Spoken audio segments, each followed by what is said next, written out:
Hai, Assalamualaikum warahmatullahi wabarakatuh. Kembali lagi dengan saya Okir Sifatullah, peserta pelatihan reguler kejuruan data analis di PPKD Jakarta Selatan.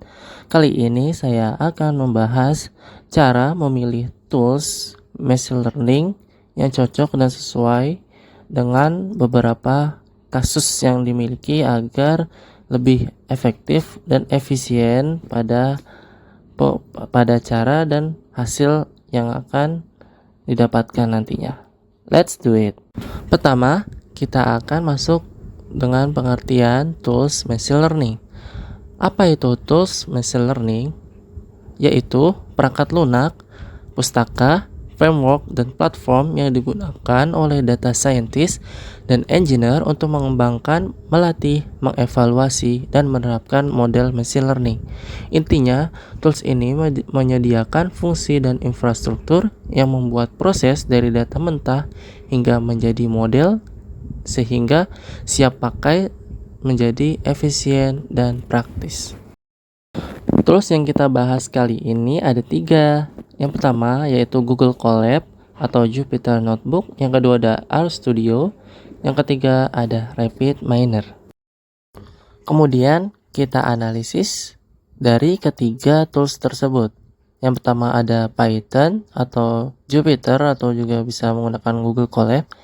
Jenis UI-nya atau coding yaitu coding. Kemudian fungsi utamanya itu library machine learning dan analisis data.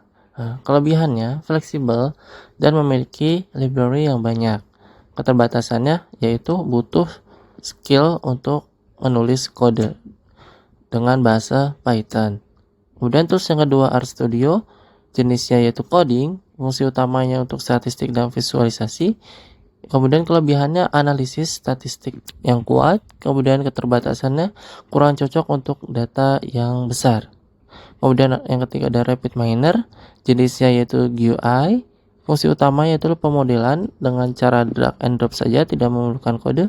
Kelebihannya mudah digunakan dan keterbatasannya terbatas di versi gratis, jadi harus berlisensi atau berbayar untuk menjalankan sesuatu perintah yang lebih kompleks misalkan seperti itu. Selanjutnya kita memiliki beberapa contoh kasus. Yang pertama ada prediksi penjualan harian, yang kedua ada klasifikasi sentimen ulasan pelanggan, yang ketiga ada klasterisasi pelanggan berdasarkan perilaku pembelian. Berdasarkan kasus sebelumnya, maka disusunlah pemilihan tools yang direkomendasikan. Yang pertama ada kasus proyek A, tools yang dipilih yaitu Google Colab atau Jupyter Notebook.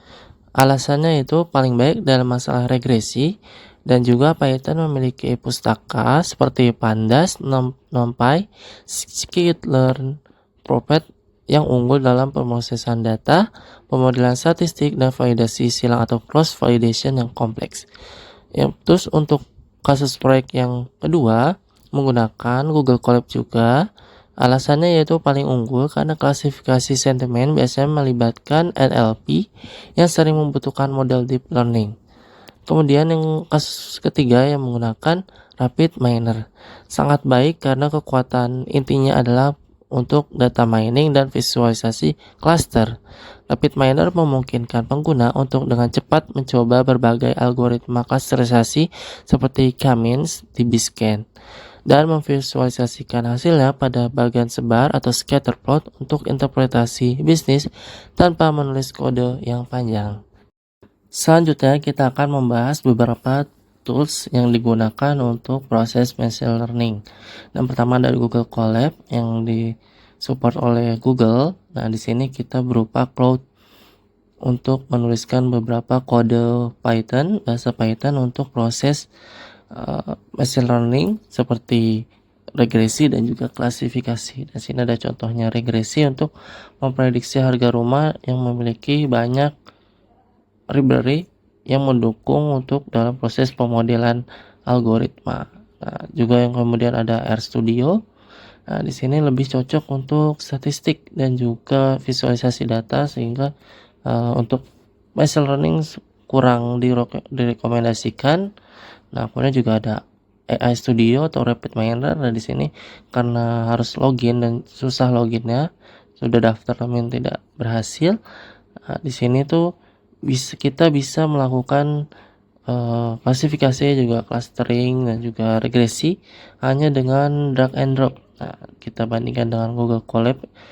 Di sini harus menuliskan berupa kode untuk menjalankan suatu perintah. Nah, sedangkan kalau di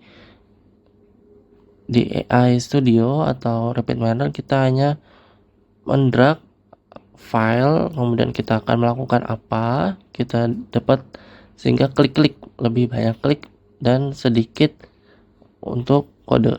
Nah, seperti itu.